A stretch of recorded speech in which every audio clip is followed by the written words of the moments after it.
Yun, ito na nga mga kapatyo. Try natin i-prepare yung tira natin sa 7. Pupuntang 8. Dapat dito at least yung bola mano. Basta dito dapat sa area na to. Actually, pwede naman natin matitira dyan. Left spin.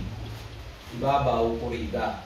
Kaso ang problema, baka pag banda rito, tumama sa 9 yung bola mano. Sige, subukan natin yung left spin muna. Ibabaw para makita niyo yung takbo ng bola mano.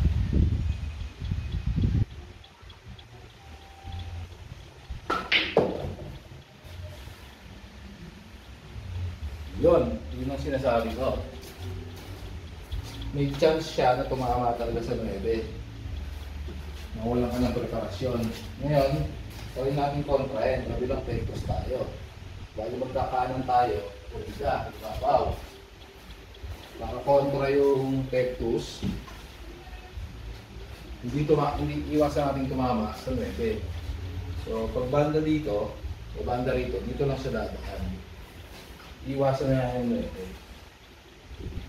Kanan, babaw po dito.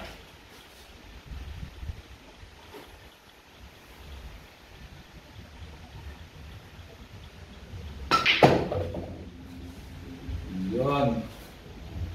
Bali, iwasan niya yung 9. Kaya mahina lang ng konti tira ko. Pero pwede na.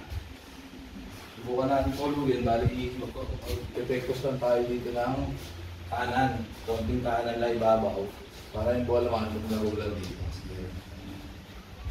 Kanan ibabaw.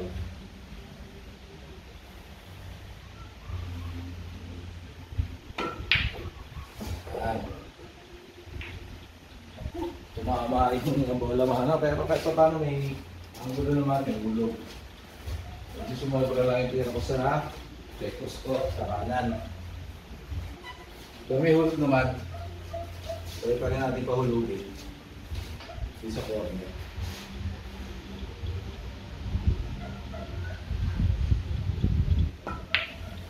Yun!